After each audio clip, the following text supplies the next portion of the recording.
우리가 남의 일에 참견하는 것은 상대적으로 쉽습니다. 남의 말을 들어주는 것이든 상담을 해주는 것이든 기도를 해주는 것이든 심지어 예언을 해주는 것이든 내 일이 아니기 때문에 안전합니다. 내 일이 아니기 때문에 객관적일 수 있습니다. 내 일이 아니기 때문에 정답만 말해줘도 됩니다. 남을 위해 기도할 때는 술술 됩니다. 남을 위해 예언할 때도 술술 예언이 나옵니다. 그런데 내가 함께 당하고 있는 일에 대해 말하기 시작할 때는 어렵습니다. 남의 일로 말할 때는 쉬웠어요. 남의 일로 말할 때는 믿음을 권유하기가 쉬워요. 그런데 내가 얽혀있는 문제, 나도 얽혀있는 일을 당할 때는 믿음을 말하는 것이 그렇게 쉽지 않습니다. 바울이 배를 타고 로마로 가다가 풍랑을 맞았어요. 모두의 목숨이 위태해질 때 바울이 선원들의 생명이 위태한 것뿐만이 아니고 본인이 위태해진 거예요. 이건 저들의 문제가 아니고 내 문제예요. 우리의 문제예요. 바울이 일어나 말한 것은 남의 일에 대해 말한 게 아니고 자기가 얽혀있는 일에 대해 말한 것입니다. 사돈이 낱말하듯 할 수 있는 말이 아니었어요. 남의 문제에 대해서 말할 때, 남의 믿음을 권할 때는 쉬워요. 믿으라고, 기도하라고, 염려하지 말라고, 아무것도 염려하지 말라고, 내일 일을 염려하지 말아라, 무엇을 먹을까 마실까 염려하지 말아라, 기도하세요, 기도하세요. 쉽지요? 내가 얽혀있는 일, 나도 그 문제에 있을 때는 그렇게 쉽게 말할 수 있는 것이 아니에요. 여기에서 말씀드리고자 하는 것은 진짜 믿음의 사람은 남의 말을 하는 사람이 아니고 자기가 겪고 있는 일에 대해서 믿음으로 말할 수 있는 사람, 그게 진짜 믿음의 사람이에요. 그건 쉽지 않습니다. 믿음으로 말한다 하는 말은 무슨 뜻이냐? 하나님이 우리와 함께 계십니다. 하나님이 우리를 도우실 것입니다.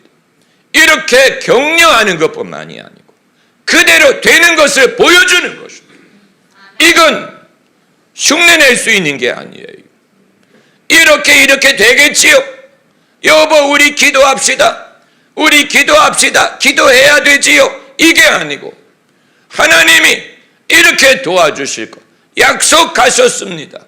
그걸 말하고 그렇게 되는 것을 보여주는 것, 이게 진짜 믿음이에요.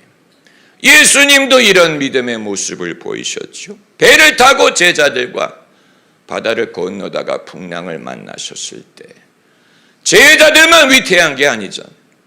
예수님도 위태한 입장, 낱말을 하는 게 아니에요. 배가 가라앉으면 예수님도 위태해. 그런데 그 상황에서 예수님이 믿음을 말씀하셨죠. 너희가 어찌하여 두려워하고 믿음이 없느냐?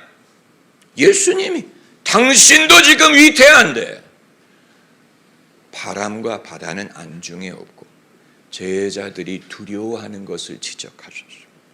여러분, 이게 진짜 믿음의 모습이에요. 하나님이 함께 하시는데 그래서 예수님이 바람과 바다를 꾸짖지 않습니까? 여러분, 영화 쉬리의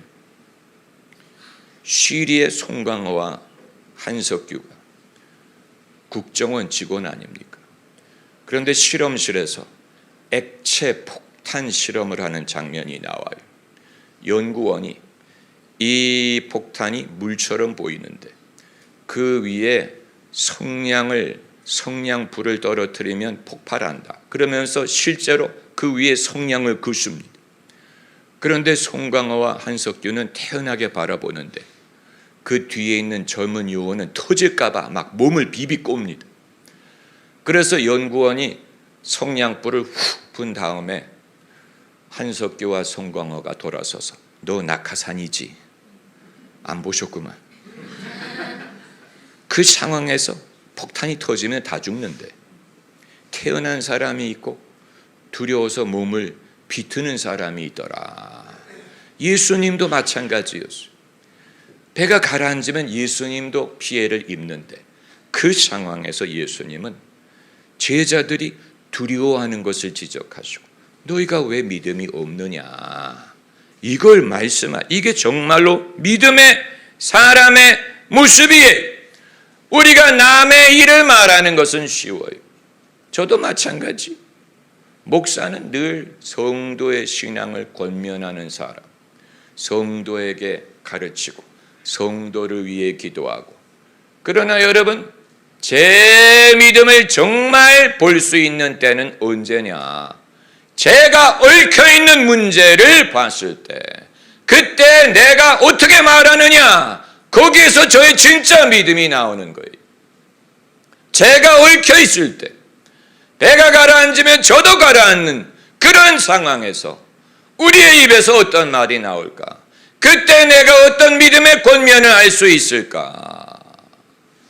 그럴 때 세 부류의 사람이 있어요. 완전히 패닉하는 사람.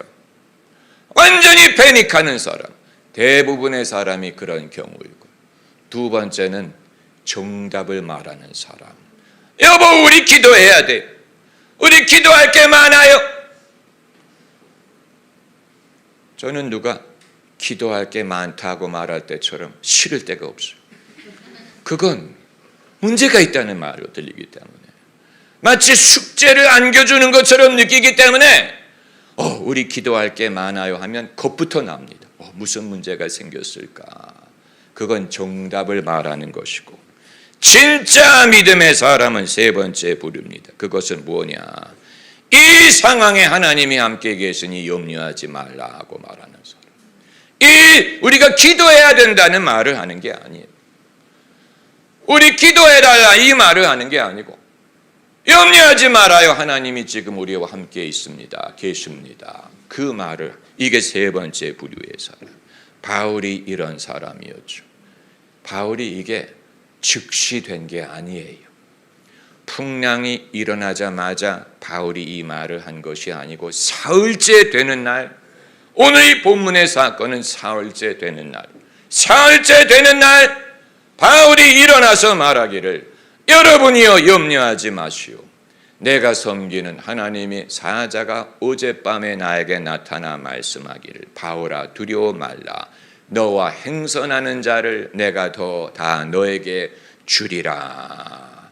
바울도 그 어두운 밤을 통과한 후에 이 말을 할 수 있었다는 얘기예요. 이 말을 할 수 있는 사람은 골방에 들어간 적이 있는 사람이에요. 골방은 어두운 곳입니다. 고독한 곳. 여러분 중에 고독한 것을 싫어하는 사람은 골방에 들어갈 수 없습니다.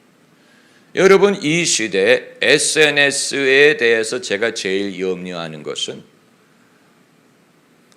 횡단보도를 건널 때 차가 오는 것은 보지 않고 핸드폰만 들여다보는 젊은이들을 보면 여러분 치고 싶은 생각 들지 않으세요? 치고 싶은 생각 들지 않아요? 좀 길을 봐라 제발.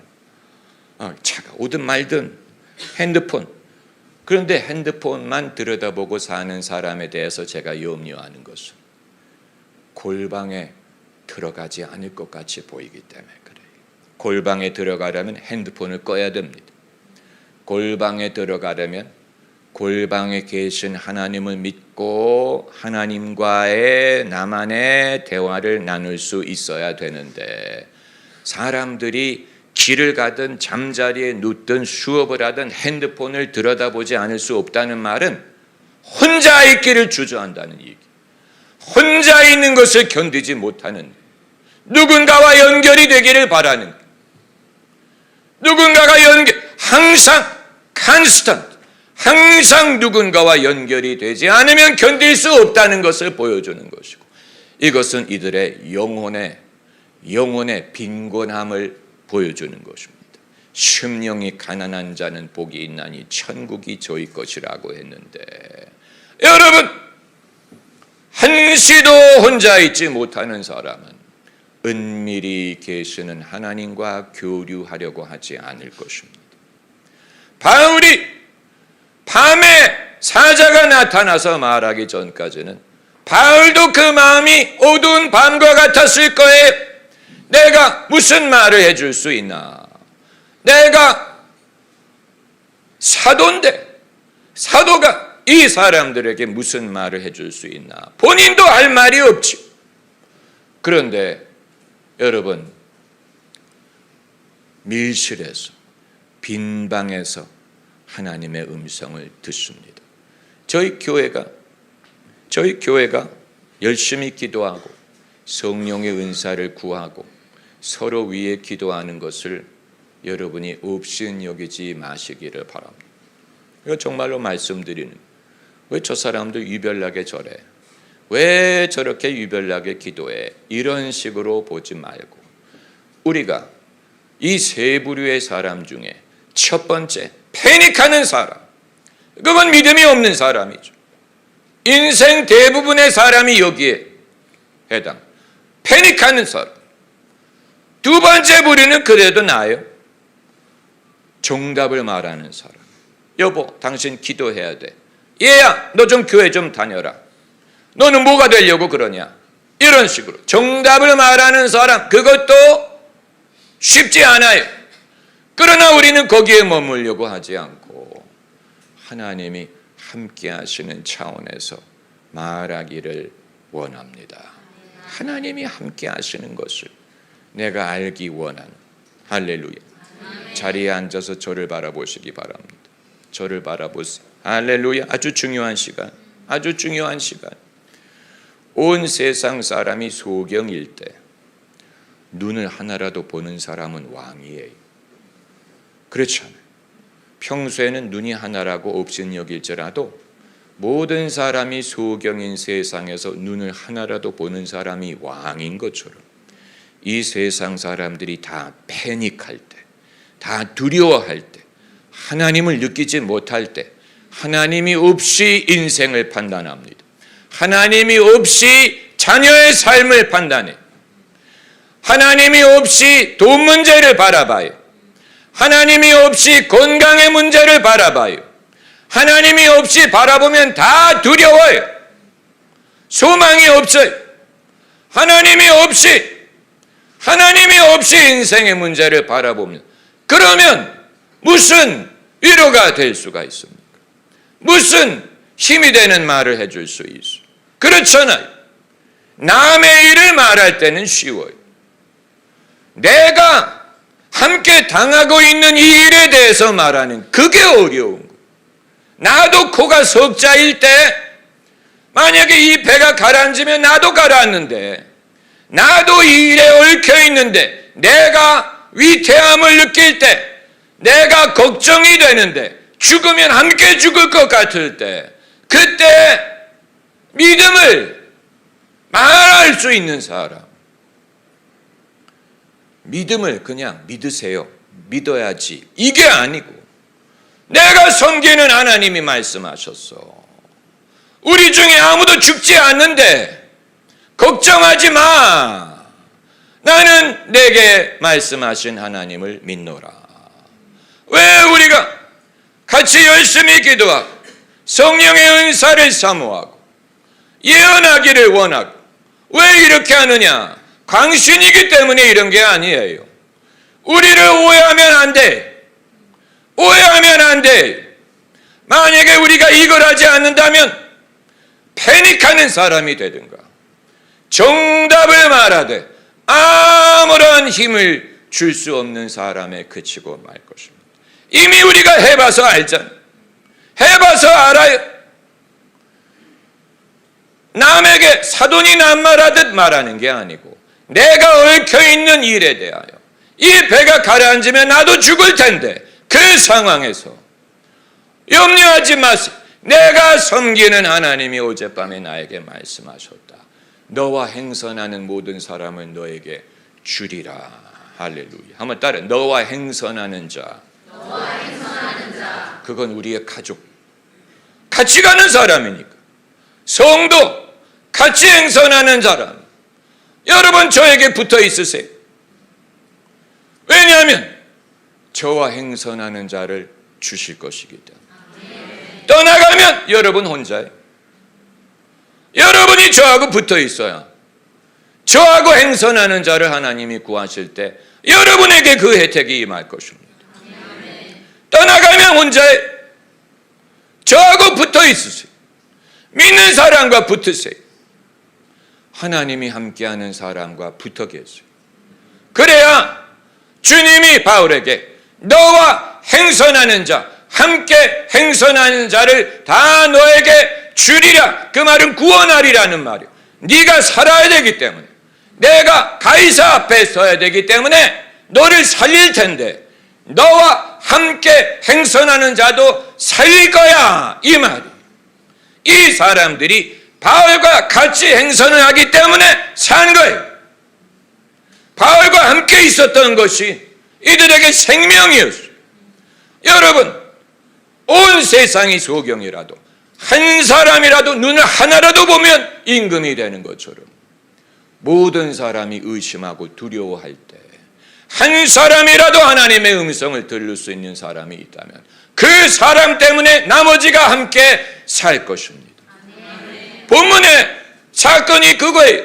부부 중에 둘 다 믿으면 좋지만 한 사람이라도 믿으면 배우자도 함께 살고 자식도 살 것입니다.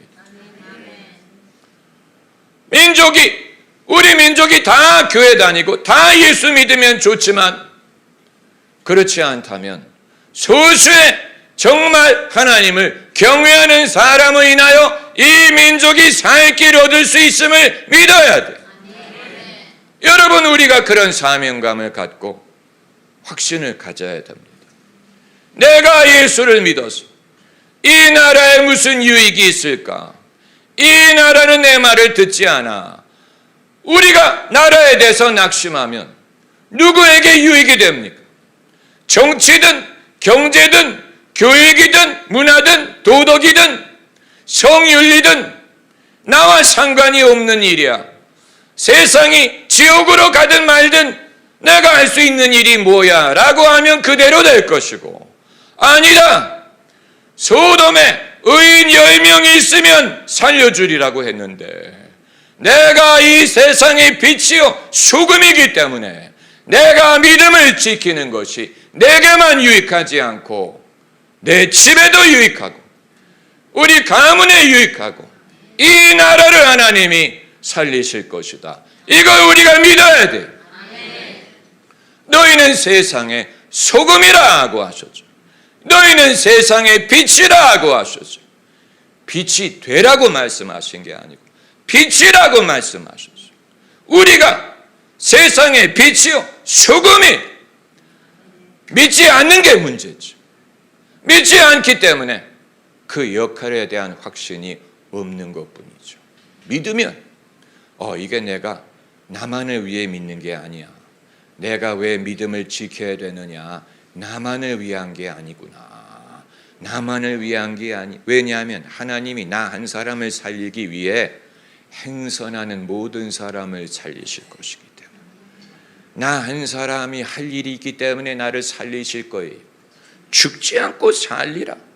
할 일이 남아있기 때문에 내가 가이사 앞에 서야 하리라. 그렇기 때문에 내가 너를 죽지 않고 살려둔다는 말이에요. 그리고 너와 함께 가는 사람들도 같이 살게 해줄게. 이 말씀이, 그래서 바울이 담대하게, 아직 풍랑이 끝나지 않았는데, 풍랑이 끝난 다음에 누구든지 이런 말을 할 수 있죠. 풍랑이 끝나지 않았을 때 하는 게 진짜 믿음입니다. 할렐루야. 아멘. 여러분, 풍랑이 끝날 때까지 기다리지 마세요. 그래서 적당히 이제 그 가능성이 내 눈에 보일 때 그때 가서 말하지 말고 가능성이 안 보이는 것 같을 때 말하죠. 그러면 바람이 그치는 순간에 여러분의 가족이 놀랄 거죠. 우리 엄마는 진짜 하나님의 사람. 우리 아빠는 정말. 그때 풍랑이 그치기 전에 바울이 말하지 않습니까? 여러분이요, 내 말을 듣고 우리가 항해를 시작하지 않았으면 좋을 뻔했으나 그러나 그럼에도 불구하고 안심하시오. 내가 섬기는 하나님이 어젯밤에 사자를 보내서 네가 가이사 앞에 서야 할 것이요 너와 행선하는 자를 너에게 주리라 하셨으니 여러분이요 안심하라. 여러분 이것이 믿는 사람의 위대함이. 할렐루야. 위대함. 믿음이 있느냐 없느냐가 차이가 없어 보이죠. 그게 문제. 우리나라의 많은 기독교인들 믿음이 있느냐 없느냐가 차이가 없는 것처럼 느꼈어요. 그런데 언제 그게 차이가 있느냐? 풍랑을 만났을 때 믿음이 있느냐 없느냐가 죽느냐 사느냐를 결정합니다. 그때 가면 그 믿음의 진가를 알게 돼요. 그 이전에 여러분의 믿음의 진가를 아시기 바랍니다.